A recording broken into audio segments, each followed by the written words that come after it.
Boa noite. Mais um desafio, né? Não tem palestra fácil. É sempre um grande desafio. Eu peguei um pedacinho, bem na introdução, aqui do Livro dos Espíritos, ele faz a seguinte menção. O livro começa pela metafísica, passando depois a cosmologia, a psicologia, aos problemas propriamente espíritas da origem e natureza do espírito e suas ligações com o corpo, bem como aos da vida após a morte, para chegar com as leis morais, a sociologia e a ética, e concluir no livro 4 com as considerações de ordem teológica sobre as penas e gozos futuros e a intervenção de Deus na vida humana. Só isso. Mais nada. Então a gente vê que é um assunto meio complicado, né? Porque ele é muito abrangente, ele envolve questões filosóficas, questões de ciência, e especialmente esses primeiros capítulos, eles são um pouco pesados, né? Porque a gente já teve algumas palestras aí abordando esses primeiros capítulos, e essa primeira parte do Livro dos Espíritos, ela realmente exige um pouco de esforço, um pouco de concentração para poder captar um pouquinho desse conhecimento. O conhecimento em si, ele é obviamente necessário, ele é importante, né? O nosso progresso nos últimos milhares de anos não se deu de outra forma que não fosse pelo desenvolvimento de novos conhecimentos e aplicação desses conhecimentos. Então, é importante, é fundamental, eu diria. Agora, determinados temas, como esses do início do livro, para uma palestra, podem meio que transformar isso aqui de repente numa sala de aula, onde a gente vai falando de biologia, química, e a coisa começa a ficar um pouco estranha, né? Nossa, poxa, estou numa casa espírita, né? Falar de química aqui. Hoje a gente vai falar de seres orgânicos, pera lá, já saí da escola faz tempo, agora eu quero ver outras coisas, né? Mas enfim, o tema é abordado nesse livro e a gente tem que discutir.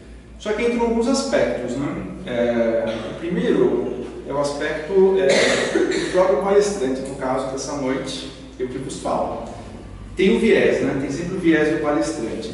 E eu vou ser bem sincero, se eu fosse fazer essa palestra alguns anos atrás, bons anos atrás, né? O branquinho aqui já começa a me entregar, mas enfim. Quando eu comecei na doutrina espírita, eu virei assim um leitor voraz dos livros, e não foi diferente com o Livro dos Espíritos, né? Então aquela sede de conhecimento, eu sempre gostei de estudar, nossa, eu faria palestra há uns bons anos atrás, bem técnica, voltadas a essas questões mesmo de química, bioquímica, as relações, de repente eu traria até um modelo aqui de molécula para a gente discutir. Graças a Deus eu não estou fazendo nesse momento, estou em outro momento, e nesse momento, para mim, especialmente, o que pesa mais de todo ensinamento que tem no Livro dos Espíritos é a parte moral, o aspecto moral por trás de todos esses ensinamentos. E, ok, eu estou mais sensível a isso. Não que não seja importante discutir as questões técnicas, científicas, como eu falei, a gente tem que progredir a partir disso e a gente pode entender melhor algumas coisas com essas informações. Mas para mim hoje a sensibilidade é maior nas questões morais, porque saber muita coisa técnica não vai necessariamente fazer uma pessoa melhor, um espírito melhor. E sabendo tudo de química, bioquímica, biologia, física, não vai me garantir um lugar ao sol ou um lugar numa colônia bem legal no plano espiritual.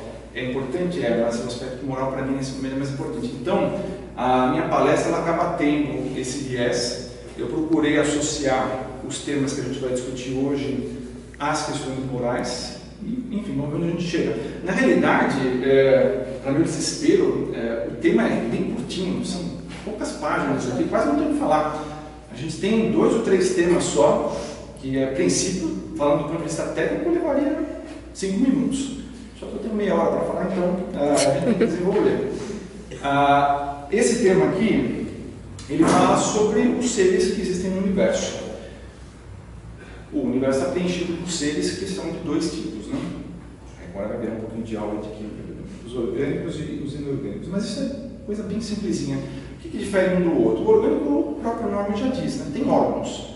Esses órgãos têm relações entre si, desempenham atividades em conjunto e através dele existe a vida. Só isso. No inorgânico não tem órgãos, é só um amontoado de matéria. Próxima palestra qualquer? Bom, a questão é a seguinte, no ser orgânico ainda assim tem matéria, não? Quando a gente está falando do nosso corpo, a gente está falando de um amontoado de células que estão se formando através dos órgãos que a gente tem, coração, pulmão, etc. E isso por si só ainda é matéria. Só que eu estou andando, estou me mexendo, estou respirando. Na realidade, a minha matéria está animada. E o tema é hoje exatamente isso aqui, princípio vital. Que é o que dá a vida efetivamente. A vida não é apenas um corpo constituído de órgãos, porque isso, como eu falei, ainda é só matéria. Mas quando esses órgãos estão em funcionamento, estão se relacionando entre si, a gente começa a ter a vida. E o que dá essa animação, essa vitalidade a esses órgãos? É esse princípio vital. Quer dizer, é essa combinação necessária entre o princípio vital e a matéria que gera a vida. E um não existe sem o outro. Simples assim. Então, de onde vem o princípio vital? Aí a explicação dos espíritos. Ele vem, tem a sua origem nas modificações da matéria que existem no universo. E a partir daí, então, ele impregna os nossos órgãos e a gente passa a ter a vida. Tá? Então, essa é a questão essencial desse pedaço aqui do capítulo, que é ter a explicação dos seres orgânicos, os que têm órgãos, dos inorgânicos, aqueles que não têm, e o que faz efetivamente a diferença, que é os seres orgânicos terem vida através ou em combinação com esse princípio vital. Então, fazer uma analogia, não é concebível, mas acho que a analogia é legal porque é uma coisa que a gente está acostumado aí a usar, que é um carro. Tá? Todo mundo aqui anda de carro e, enfim. O que a gente está falando no carro? A gente tem lá N componentes. A gente pode ter as diferenças dos carros. Carros bonitos, tem carros não tão bonitos, tem carros esportivos, tem aqueles mais de transporte coletivo, enfim. Os veículos em si têm essas características, mas eles têm algo em comum. Quer dizer, a gente está sempre falando de motor, que está gerando a movimentação. A gente está falando de suspensão, que pode ser mais dura em um carro, menos dura em outro. A gente está falando da direção, dos freios, enfim, a gente está falando de uma série de componentes que estão relacionados entre si. Quando o carro sai da linha de produção, seco, assim, tanque vazio, acabou de sair da linha de produção, esse carro tem condição de funcionar? Não, não dá. Você precisa botar gasolina. A gente vai falar nesse caso, porque hoje a gente já tem tantas opções, está começando a aumentar o número de opções, mas a gente vai focar aqui no nosso exemplo, um carro tradicional aí com gasolina ou álcool. Precisa ter a gasolina ou álcool para que ele entre em movimento. E se tiver efetivamente, ok, a gente vai dar partida, o motor começa a funcionar, começa a girar os eixos, esse movimento se transfere para o carro, as rodas começam a se mexer, o carro está andando, eu vou usando a direção, o freio, acelera, está funcionando. Então essa combinação faz com que o carro se mova. Agora, 1 litro de gasolina aqui, na minha mão, num saquinho, resolve alguma coisa? Não, ela sozinha é apenas gasolina, é uma energia de forma potencial, quer dizer, ela pode ser transformada em algo que vai entrar em movimento, através de um veículo, por exemplo, mas ela sozinha não é nada. O carro sem combustível também não é nada. A combinação dos dois, gera o funcionamento desse equipamento. De certa forma, a gente pode fazer esse paralelo, quer dizer, a gente não tem motor, mas a gente tem coração. A gente tem pulmão, a gente tem os vários órgãos. E eles, por si só, não vão funcionar. A menos que tenha o nosso, entre aspas, combustível ou princípio vital, que é o que vai dar a esses componentes todos, aos nossos órgãos, o funcionamento necessário para que, em harmonia entre si, a gente possa viver. Agora, de novo fazendo analogia com o carro. A gente vai em um determinado modelo de carro, um determinado veículo e sai usando. A gente já sabe, pela condição aí do fabricante, pela especificação, que um determinado carro, com tanque cheio, vai rodar em condições normais, sei lá, 400 km, esse tanque cheio. Então ele já tem essa estimativa de funcionamento. Agora, se a gente pegar o mesmo veículo, dois modelos idênticos saindo da concessionária para duas pessoas, e a gente tem uma pessoa que vai usar o carro com cuidado, vai dirigir dentro dos limites, vai fazer tudo direitinho. E a outra, ela é um pouco mais ansiosa, né? Abrir o farol, já acelera 0 a 100 para 100 metros depois parar no farol seguinte, freando forte porque ele estava rápido. Quer dizer, ao longo do tempo, o que vai acontecer com um carro e com outro carro? Desgaste, né? O desgaste é natural para os dois. Todos os carros vão ter desgaste. Agora, o que está usando de forma mais imprudente, ele vai ter um desgaste mais acentuado num intervalo de tempo menor. Vai ter um consumo maior de combustível, quer dizer, ele talvez, e muito provavelmente, não vai fazer os 400 km. Talvez com 200 ele já esteja parando aí na beira da estrada. Então, essa questão também é relevante, e aí eu puxo de volta para a questão da nossa vida, né? Porque, como no carro, a gente tem, cada um de nós, uma quantidade de princípio vital. É esse princípio vital impregnado no nosso corpo, nos nossos órgãos, que faz com que eles funcionem. E a gente já vem de fábrica, entre aspas, com uma determinada quantidade de fluido vital, que nos prevê uma determinada duração aqui no plano material. Então a gente já vem do plano espiritual para cá, com determinadas provas, expiações, enfim, alguma coisa que a gente já combinou para fazer direito dessa vez eu faço direito. É sempre assim que funciona, né? Mas a gente vem para isso. E a gente tem uma expectativa de realizar essas tarefas que a gente se comprometeu dentro do intervalo de tempo que a gente também assumiu. Então, legal, eu vou para essa encarnação aqui para viver 80 anos. E durante os 80 anos eu vou cumprir as coisas que eu me propus a cumprir. Então eu já tenho uma carga de fluido vital.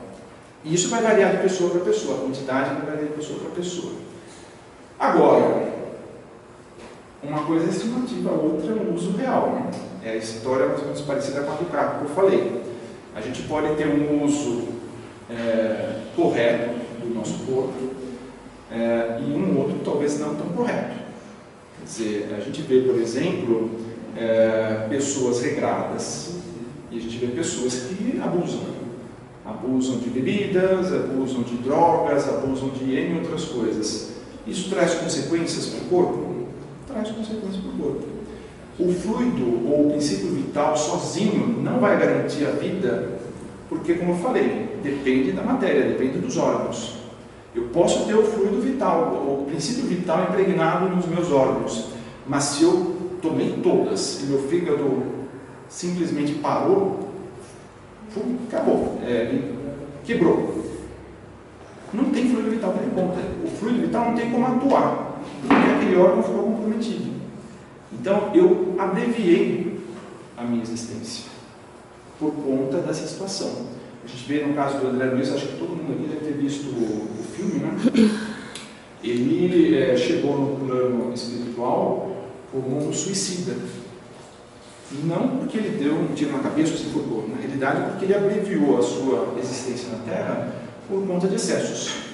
Ou seja, apesar de ter uma quantidade de princípio vital suficiente para uma vida de X anos, pelo abuso que ele cometeu durante a vida, ele teve a sua permanência aqui abreviada.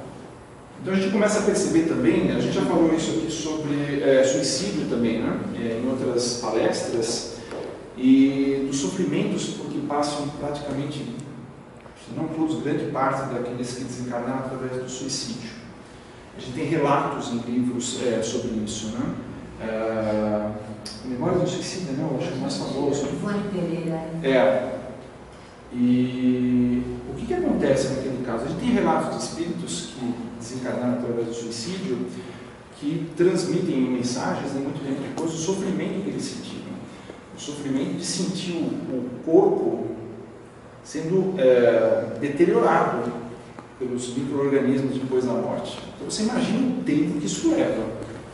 E sentir isso segundo após segundo. É um sofrimento que deve ser assim, impressionante. E por que isso acontece? Por quê? Porque o fluido ficou impregnado num corpo que não tinha mais como funcionar. Então, até aquele princípio vital, aquele fluido ser extinto daquele organismo, ele ainda vai estar amarrado e vai criar essa sensação.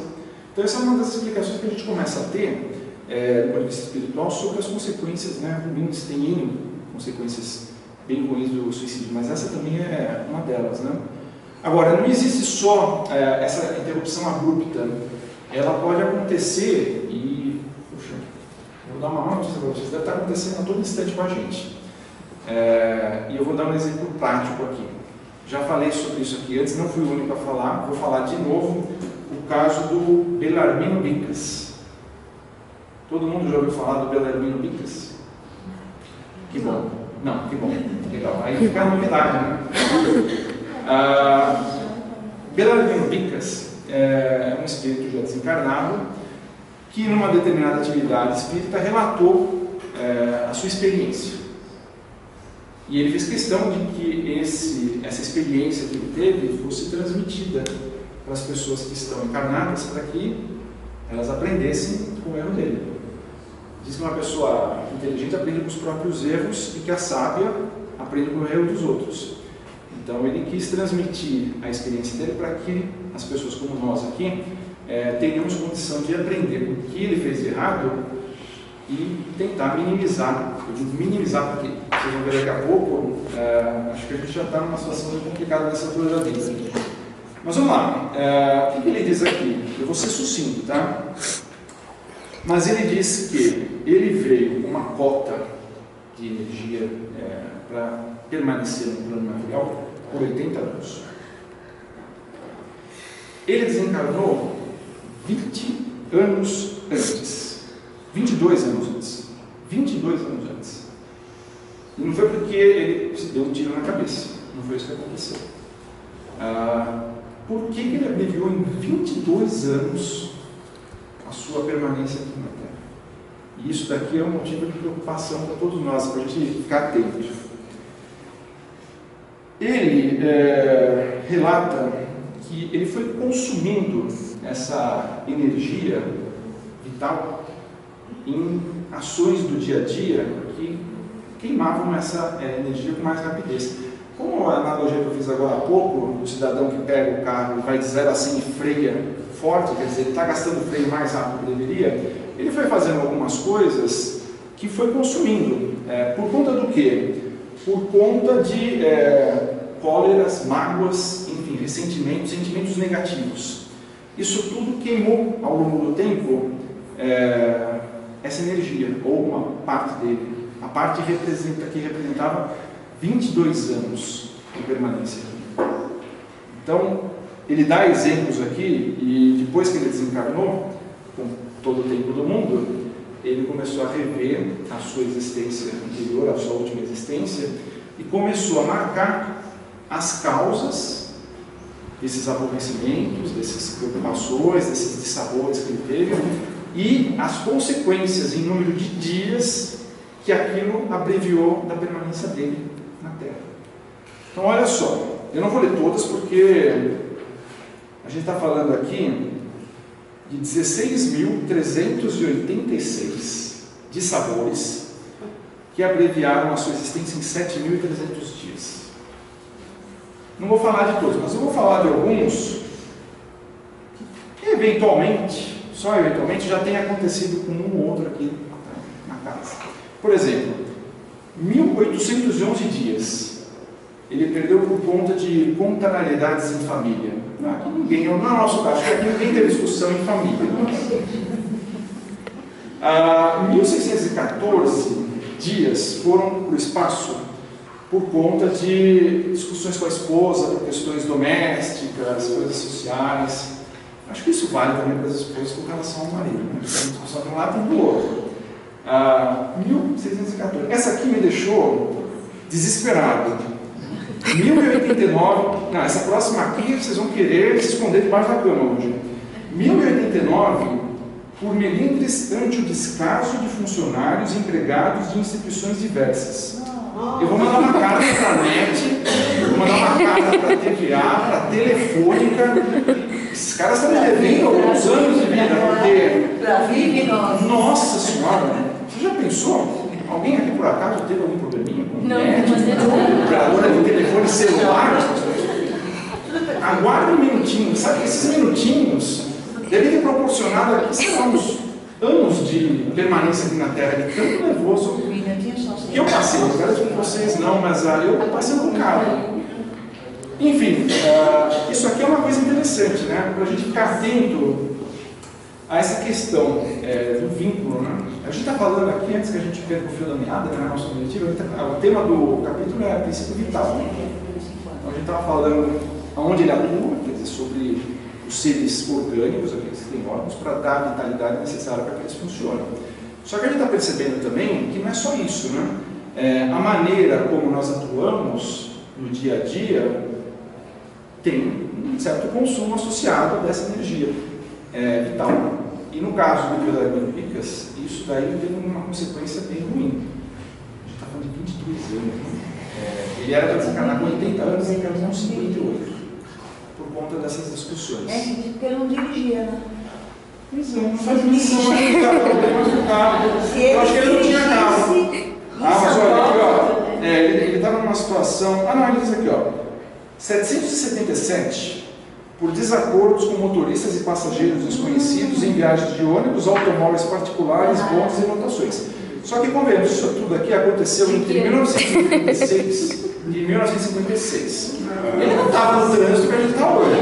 Eu já senti só nesses 4 aí, 5 anos a menos. Não, 757 desacordos no trânsito, eu tive do serviço para cá hoje.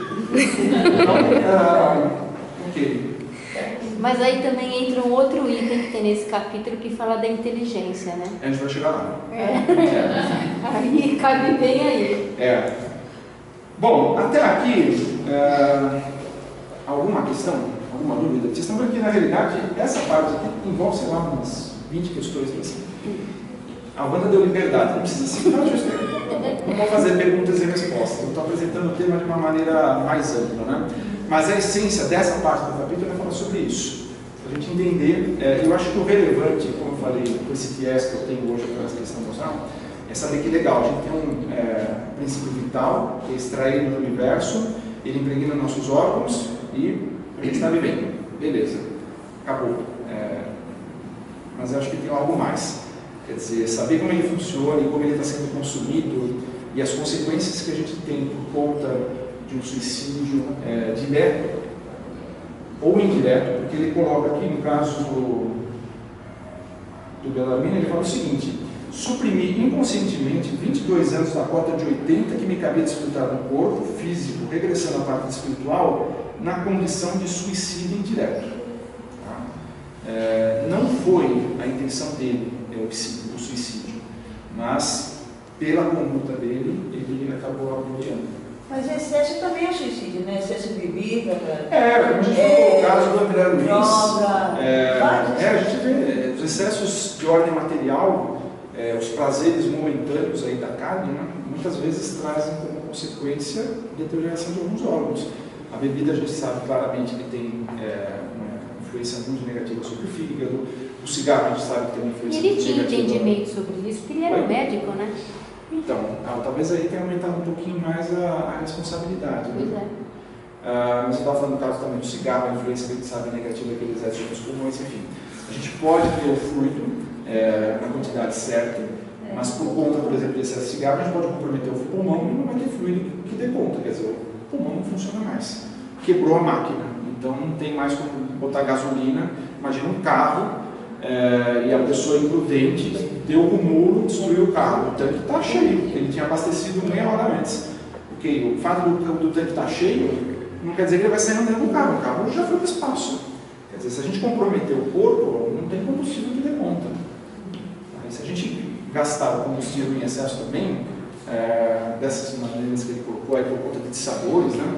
A princípio ele não está cometendo um excesso de bebida, etc., mas pela atitude dele, ele está comprometendo também, da mesma forma, o organismo. Está consumindo. Então ele poderia ser uma pessoa atlética, assim, esbelta, né? Regrada, etc., mas com um comportamento moral sofrível e, ok, aí aconteceria o oposto, né? Ele estaria com o corpo em perfeitas condições, mas acabou consumindo. Então a gente tem os dois casos, a destruição do corpo tendo combustível, por exemplo, no caso de suicídio ou no caso de excessos de bebidas, etc. Ou a gente pode ter o oposto, né? Um corpo perfeito, bem cuidado, mas uma atitude moral reprovada e vai acabar afetando o combustível, o combustível vai acabar. Tudo bem? Bom, sobre a morte. O que causa a morte? Vai falar que eu não fiz nenhuma pergunta? O que está aqui? Ó? Qual a causa da morte nos seres orgânicos? A falência dos órgãos. Nossa, você já leu, né? Já. Tem gente estudando em casa. A exaustão dos órgãos, quer dizer.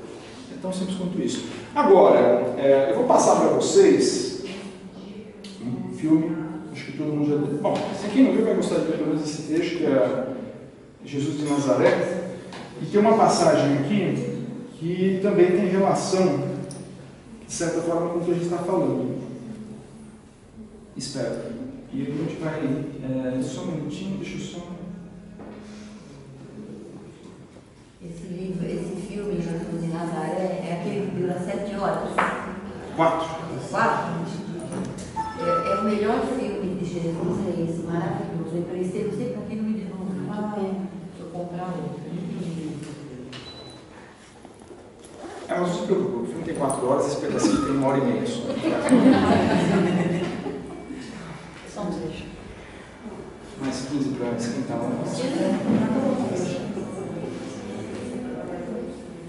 Ok, acho que não é dormir. Acho que Vou desligar esse aqui também. talvez apagar também. Isso. Bom, vamos lá, deixa eu sentar aqui.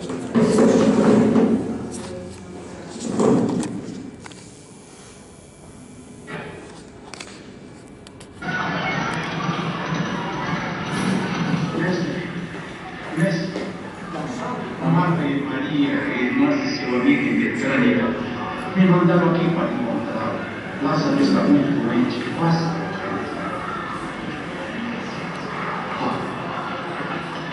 Diga a Jesus.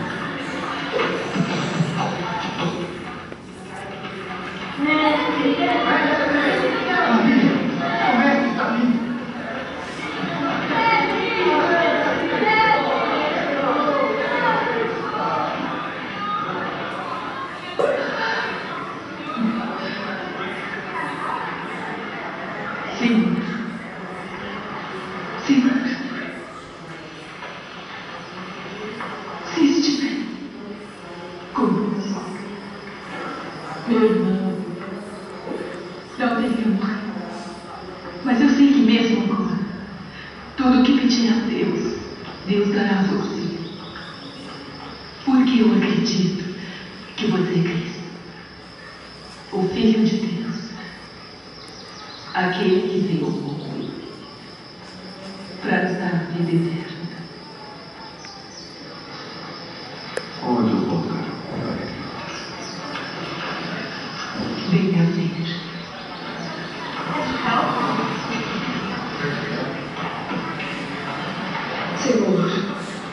Senhor, eu rezei muito para que viesse.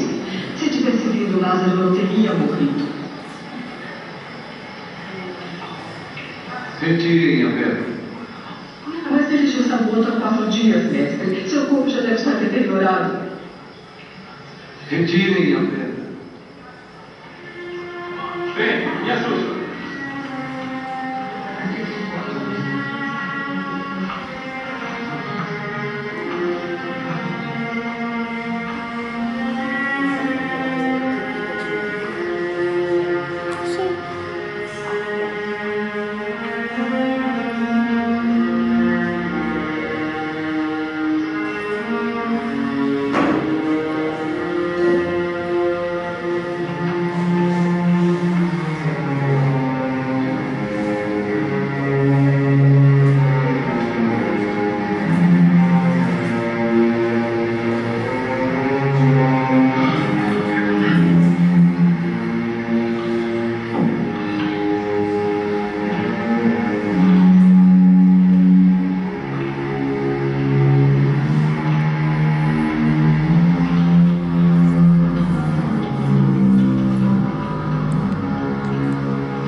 E aqueles que creem em mim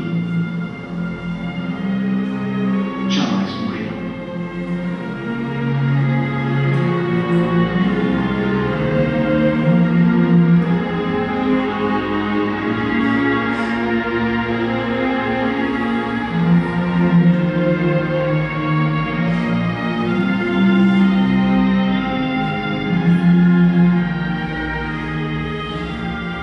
Eu desci em aldeias embaixo da terra, como o povo do passado. Mas o Senhor me devolveu a vida. Senhor, meu Deus.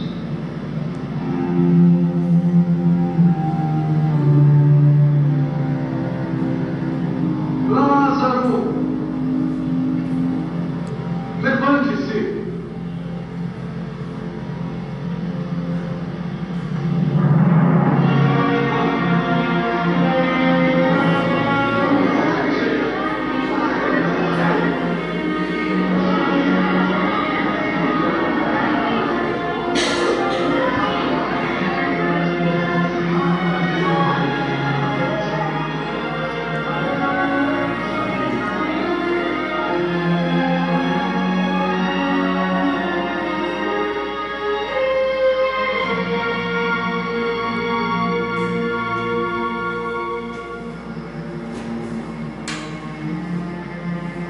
Aquele que crê,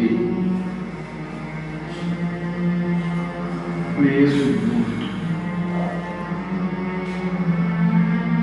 ainda viverá.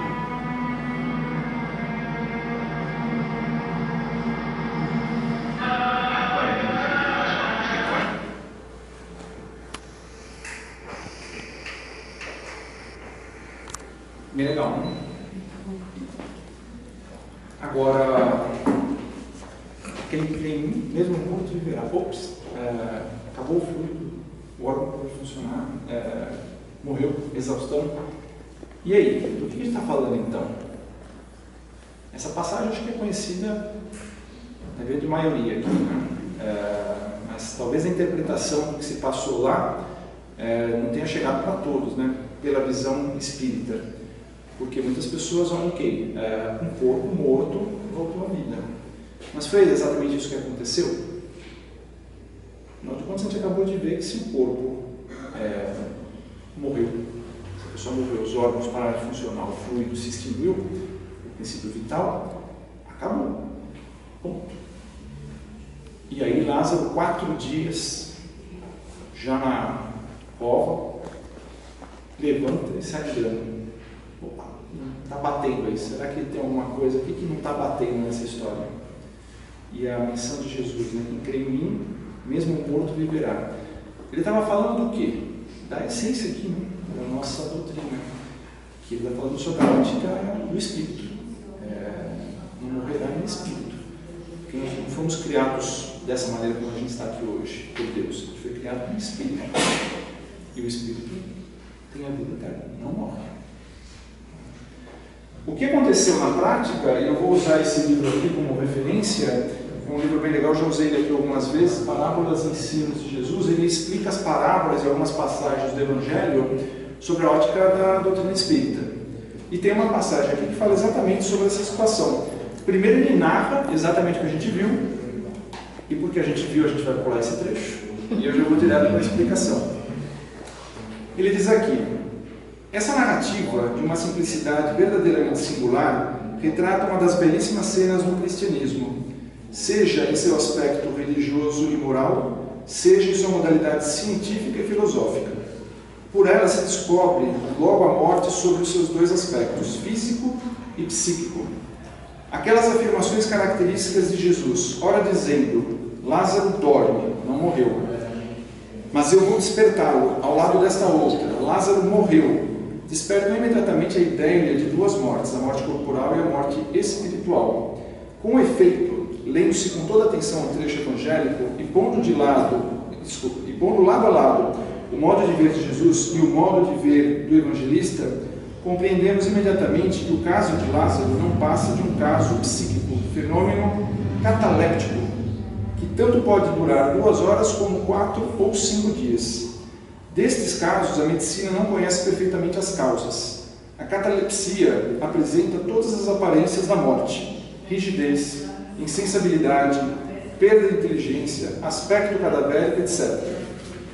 E mais para frente ele diz o seguinte: Jesus, conhecendo a natureza de seu amigo Lázaro e as crises a que ele estava sujeito, dotado ainda o mestre, como era, desta vista dupla ou clarividência que transpõe distâncias e não conhece barreiras, verificou que Lázaro não fora atacado de uma enfermidade física, mas que a sua moléstia era toda de ordem psíquica, como se observa nos casos de sonambulismo, catalepsia e letargia.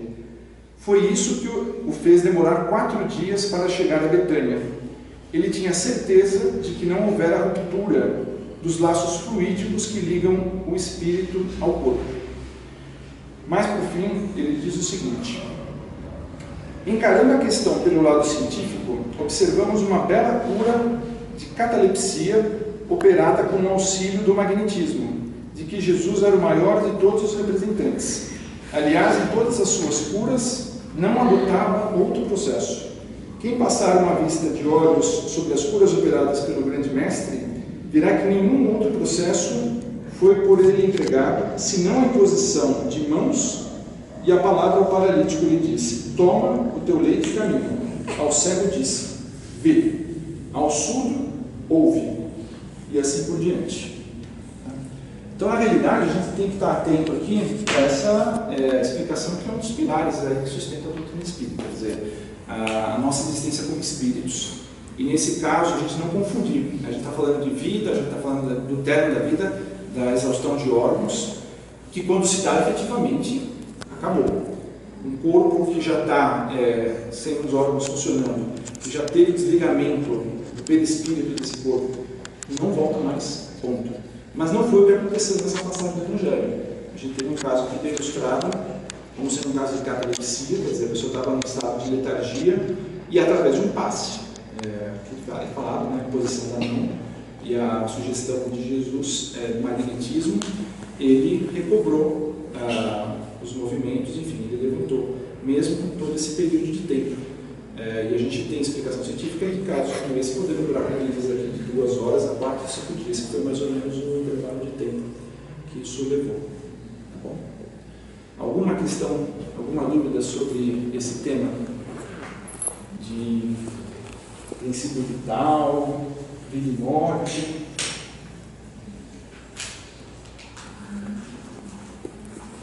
Estão ligados?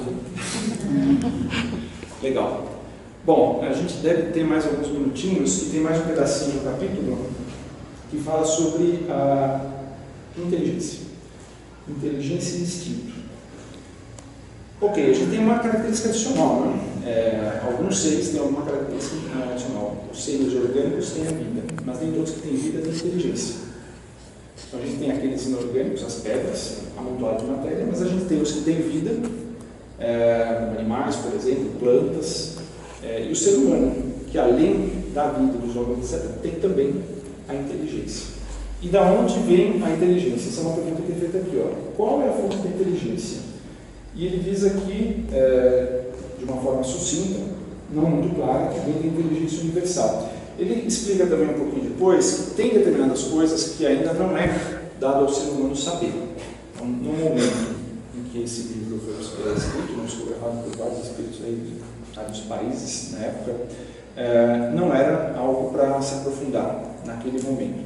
Num determinado momento vai ser, mas por enquanto a gente tem essa informação. A gente sabe então que tem um princípio que é diferente desse princípio vital, que é essa inteligência universal, e que, vamos dizer assim, tem a sementinha dentro de cada um.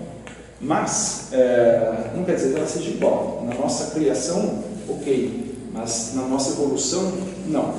Porque, por conta do livre-arbítrio, do esforço de cada um, a gente tem espíritos conquistando mais conhecimento com mais rapidez e outros que num estágio estagnado, que se dá, segue outros caminhos, enfim, não se aprofundam nisso.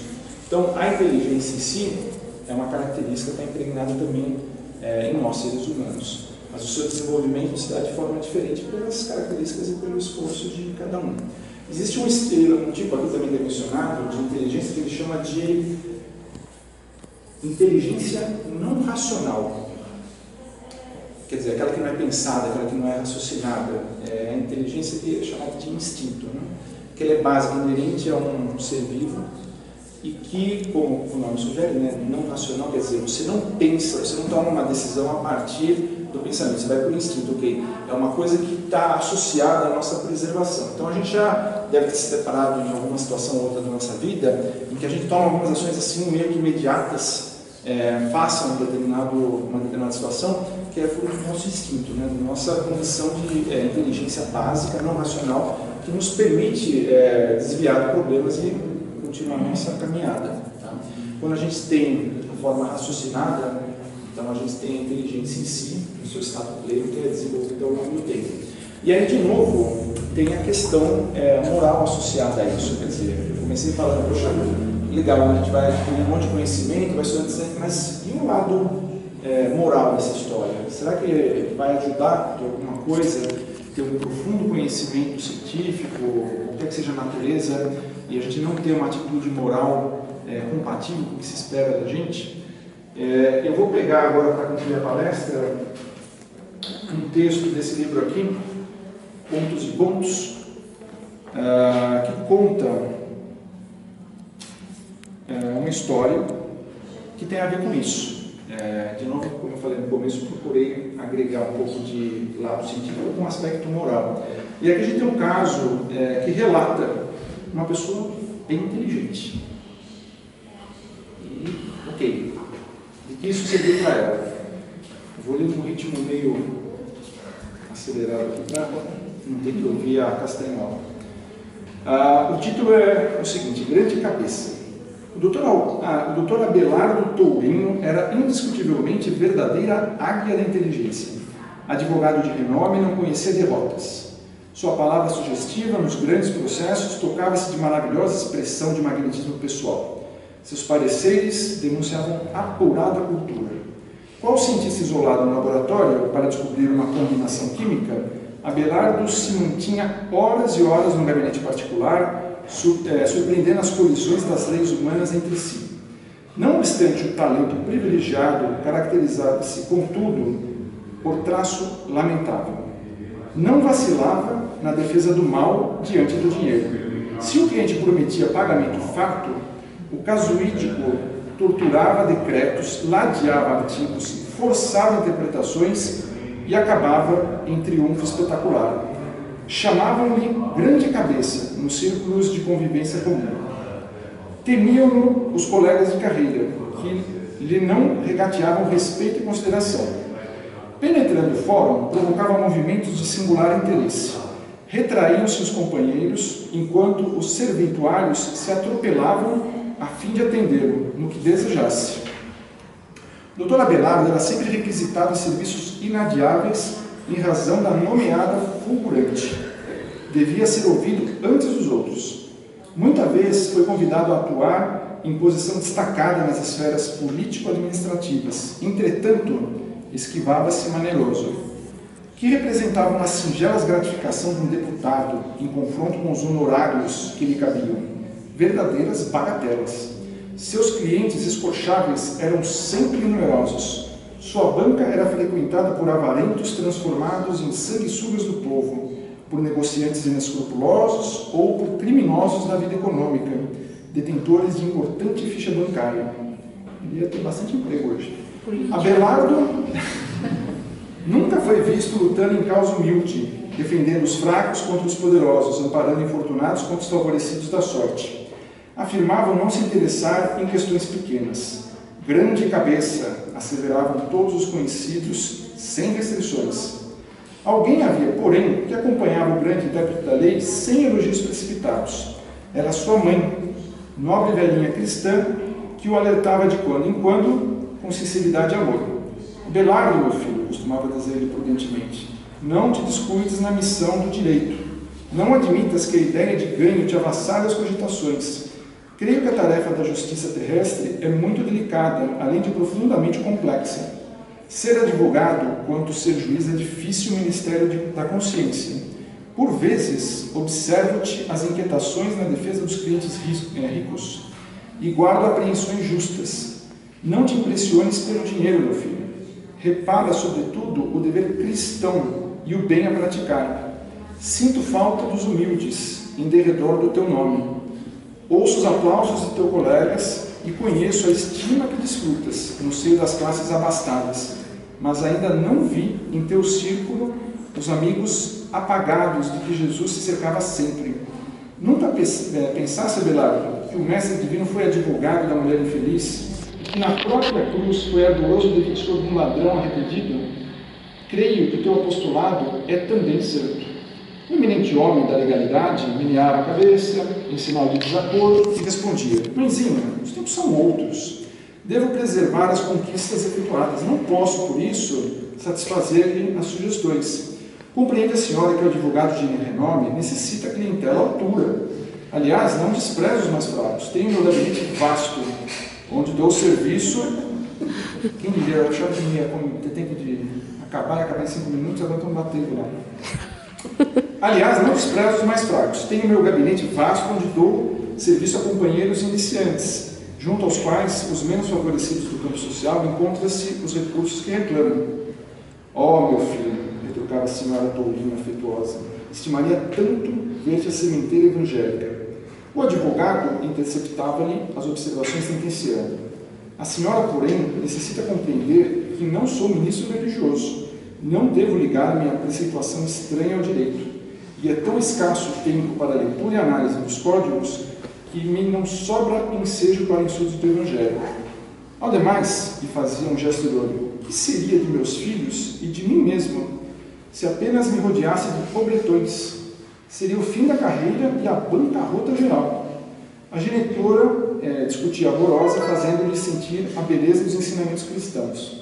Mas Abelardo, que se habituara aos conceitos elogiosos de toda a gente, não se curvava às advertências maternas, conservando um mordaz sorriso ao canto da boca.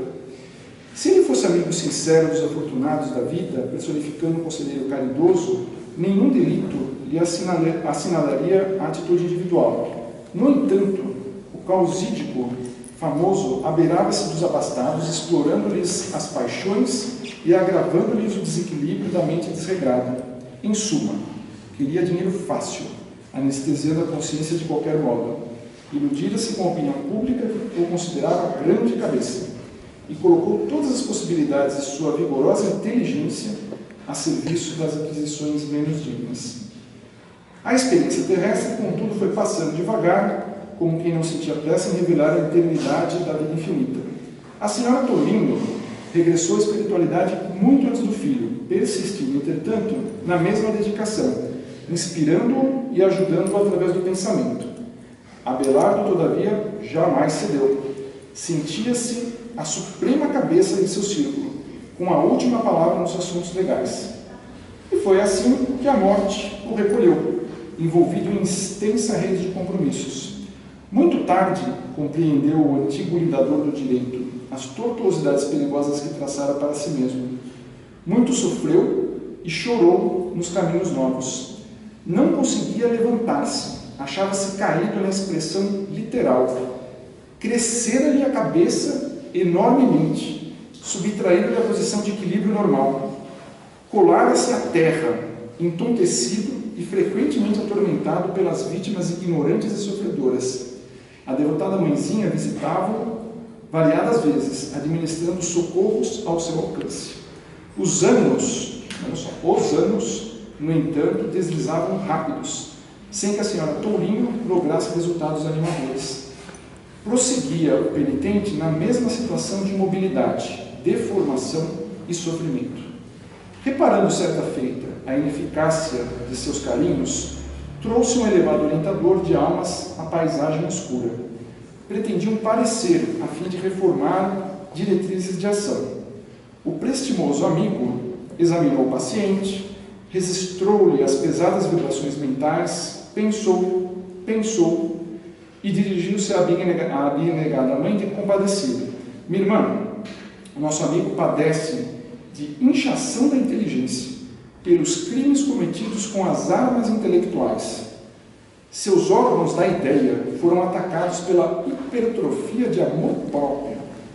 Ao que vejo, a única medida capaz de apressar a cura é a hidrocefalia no corpo terrestre. A nobre genitora chorou amargurada, mas não havia remédio senão conformar-se. E daí a algum tempo, pela inesgotável bondade do Cristo, Abelardo Tourinho podia ser identificado por amigos espirituais, numa desventurada criança do mundo, colada a triste carrinho de rodas, apresentando um crânio terrivelmente disforme para curar os desvários da grande cabeça.